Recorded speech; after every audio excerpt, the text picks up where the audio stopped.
जय Hind everyone. Welcome to my channel two cents by Nishant. ये मेरे चैनल की पहली वीडियो है और जैसा कि मैं आपको पहले बता देना चाहता हूँ कि ये चैनल बनाने का मेन पर्पस क्या है या इसमें जो भी वीडियोस आने वाली हैं उनका पर्पस होने क्या वाला है। पर्पस कोई एक सिंगल नहीं होगा, बट कह सकते हैं सारे रीजंस को मिला के एक एक्चुअल पर्पस मेरे इस चैनल का यही होगा कि हर वो एस्पिरेंट जो किसी भी अपनी ड्रीम जॉब को पाने के लिए मेहनत कर रहा है या करने वाला है या करना चाहता है, बट वो प्रॉपर रिसोर्सेज से अवेयर नहीं है, maybe because of some reasons, या फिर उसे पता नहीं है कि प्रॉपर गाइडेंस उस एग्ज़ाम को टैकल करने के लिए, या फिर उसके पास कोई एक्चुअल कोई बड़ा नहीं है जो उसे गाइडेंस दे सके उस एग्ज़ाम को क्लियर करने के लिए। तो this channel is totally for you and और लोगों को भी ये चैनल हेल्प कर सकता है, क्योंकि मैं आपको बताना चाहूँगा मैंने भी अपने 1.5 से 2 साल इन्हीं चीज़ों में वेस्ट किए हैं। वेस्ट भी उसे नहीं कह सकते हैं क्योंकि मैं केवल वर्क कर रहा था।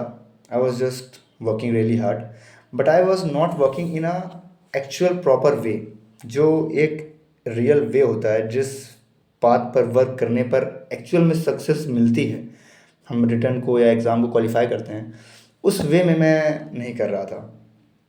बट लेटर आई रियलाइज़ कि कैसे, क्या और किस तरह करना है, और मैं आपको यही इस वीडियो में बताना चाहूँगा।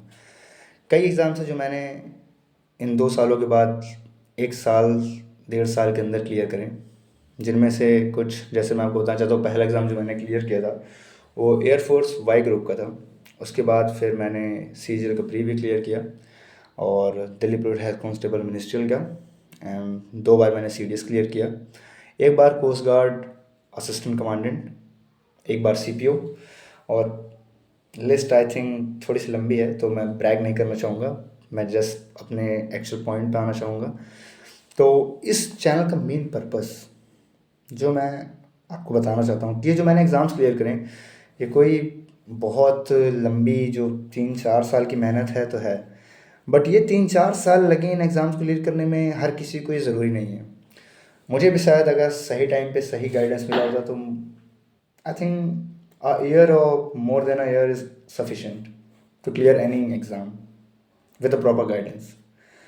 So, what the work behind आप जो भी अपनी ड्रीम जॉब पाने के लिए मेहनत करने वाले हैं, वो मेहनत आपको करनी कैसे है, ये बताने के लिए मैं आपके लिए इस चैनल बनाया हूँ, ये वीडियो बना रहा हूँ, और ऐसी कई वीडियोस आएंगी एक सीक्वेंस वे में, जिनमें मैं आपको बताऊंगा कि आपको क्या प्रॉपर किसी भी एग्ज़ाम क्लियर करने के लिए आपका क्या प्रॉपर मॉडस ऑपरेंडी होना चाहिए, आपका क्या प्रॉपर रूटीन होना चाहिए, आपको किन सब्जेक्ट्स पर ज़्यादा फोकस करना चाहिए किसी किसी भी एग्ज़ाम के लिए, किन सब्जेक्ट्स पर आपकी कमांड होनी चाहिए, और किन क्वेश्चंस की आपको प्रैक्टिस करनी चाहिए या कितनी प्रैक्टिस करनी चाहिए, and at the end book list, आपको कौन सी बुक फॉलो करनी चाहिए, या फिर सेल्फ स्टडी या कोचिंग, ऑनलाइन ऑफलाइन, एक्चुअल में करना क्या चाहिए, which is the best way to clear any exam, जिससे आप अपनी ड्रीम जॉब को पा पाएँ बहुत ही छोटे टाइम में, बहुत ही कम टाइम में, बहुत ही सफिशेंट सी पढ़ाई के साथ।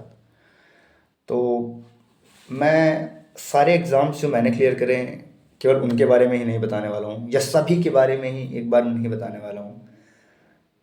और अभी जैसे कि मेरी पहली वीडियो है तो मैं अभी पूछ भी आपने इससे नहीं सकता, बट मैं खुद से आपको पहले अपनी किसी एक एग्ज़ाम के पीछे का वर्क प्रोसेस बता देता हूँ। उसके बाद आप बताइएगा कमेंट सेक्शन में कि आपको किस एग्ज़ाम के बारे में या फिर किस चीज़ के बारे में आपको जानना है, आपको किस चीज़ में प्रॉब्लम हो रही है, किस चीज़ को आपको टैकल करना है। Just comment that on comment section. I will be there for you and I will make a video, a proper video on that particular thing. So, firstly मैं स्टार्ट करना चाहूँगा मेरे पहले एग्ज़ाम से जो मैंने क्लियर किया, air force Y group. Air force Y group is basically a kind of non commission job in air force. अगर आप एयरफोर्स में as a non commission officer और रिक्रूट होना चाहते हैं तो उसके लिए पहले, अब तो आई थिंक वो अग्निपथ स्कीम के अंडर सब आ गया है। So basically you will become an Agniveer वायु। बट पहले ऐसा नहीं था, पहले you will become, if you clear that exam you will become an airman. But अब वो चीज़ें चेंज हो गई है। बट सिलेबस चेंज नहीं हुआ है, पैटर्न चेंज नहीं हुआ है, एग्ज़ाम का जो एक प्रॉपर स्ट्रक्चर है वो चेंज नहीं हुआ है। तो मैं आपको बताना चाहूँगा, इसमें दो, पहले जो एक्स और वाई ग्रुप हुआ करता था, अब वो दो अलग नाम से जाना जाता है, science subjects, other than science subjects. तो मैंने तो अदर देन साइंस क्लियर किया था और मैंने उसके लिए 1.5 साल तक प्रिपेयर भी किया था, जो कि मुझे लगता है कि काफ़ी ज़्यादा एक समय है किसी भी एग्ज़ाम को क्लियर करने के लिए, और ख़ासकर एयरफोर्स एक्स वाई ग्रुप जैसे एग्ज़ाम को। वो भी ये ऐसा क्यों? क्योंकि just because of lack of guidance, जैसा कि मैंने आपको बताया। सो इसमें टोटल मैं आपको जो मैंने क्लियर किया उसके बारे में आपको बताता हूँ, other than science subject.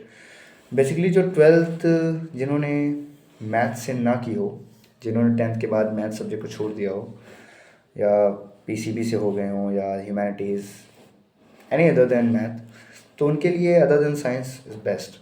You will get 50 questions and जिसमें 20 आपके इंग्लिश के रहते हैं क्वेश्चंस, और 30 क्वेश्चंस रागा सेक्शन के। रागा सेक्शन में ऑलमोस्ट कहते हैं कि रीजनिंग, जनरल अवेयरनेस के 2 पार्ट बटे रहते हैं, but and math as well. But actual में ज़्यादा वेटेज जिसमें आपको रीजनिंग के क्वेश्चन के देखने को मिलेंगे। 30 में से आपको एटलीस्ट 13 to 15 क्वेश्चन रीजनिंग के देखने को मिलते हैं, और 8 से 9 क्वेश्चन जीके के, जिसमें जीके के क्वेश्चंस, करंट अफेयर्स सब इंक्लूडेड रहते हैं, और बाकी के कुछ क्वेश्चंस आपको देखने को मिलेंगे करंट अफेयर्स के। सो ये है इसका एक पूरा एग्ज़ाम का रिटन का जो पूरा सीन है। और इसमें आप देखेंगे कि दोनों ही पार्ट की अलग अलग sectional timing and sectional cut off होती है, जो आपको क्लियर करनी पड़ेगी। फिर उसका आपकी फाइनल जो एक कट ऑफ होती है रिटन की, वो भी आपको क्लियर करनी है। जब आपका रिटन क्लियर होगा then they will give tell you to can come there selection centre. I think, मुझे ज़्यादा सिलेक्शन सेंटर के बारे में तो नहीं पता है, मेरा AC01 अम्बाला था, तो मैंने तो अम्बाला में क्लियर किया था अपना फ़िज़िकल। सो इसमें आपको कुछ ख़ास, अगर आप अब बात करते हैं गाइडेंस की, तो ये था एक पूरा प्रोसेस एयरफोर्स में एज एन अग्निवीर वायु अदर देन साइंस सब्जेक्ट का रिटन का। अब अगर आप इस पर बुक लिस्ट जानना चाहते हैं कि कौन सी बुक्स को फॉलो करके आप इस एग्ज़ाम्स को बहुत ही आसानी से क्लियर कर सकते हैं, तो आप कमेंट सेक्शन में बताइएगा। इसके अलावा और भी एग्ज़ाम्स जो मैंने क्लियर करे हैं उनके बारे में मैं आपको आने वाले वीडियोज़ में बताऊंगा, उनकी बुक लिस्ट के बारे में आपको बताऊंगा, अपने पर्सनल एक्सपीरियंस आपको बताऊंगा कि कैसे मैंने उन एग्ज़ाम्स को क्लियर किया। एग्ज़ाम को क्लियर करने के बाद आगे क्या चीज़ें होती हैं, आगे की क्या प्रोसेस है, आगे क्या प्रॉब्लम्स आपको टैकल करनी होंगी to become an officer or to become an airman or to become an sub inspector in CPO, anything. It's not just about written at all. So video को यहाँ पे रोक देते हैं क्योंकि टाइम काफ़ी हो गया है, तो आगे की बातें हम नेक्स्ट वीडियो में करेंगे। वो चाहे एयरफोर्स और अदर देन साइंस सब्जेक्ट की बुक लिस्ट के बारे में हो सकती हैं, या उसके रिटर्न के आगे प्रोसेस के बारे में भी हो सकती हैं। तब तक के लिए wait for the next video. Jai Hind friends.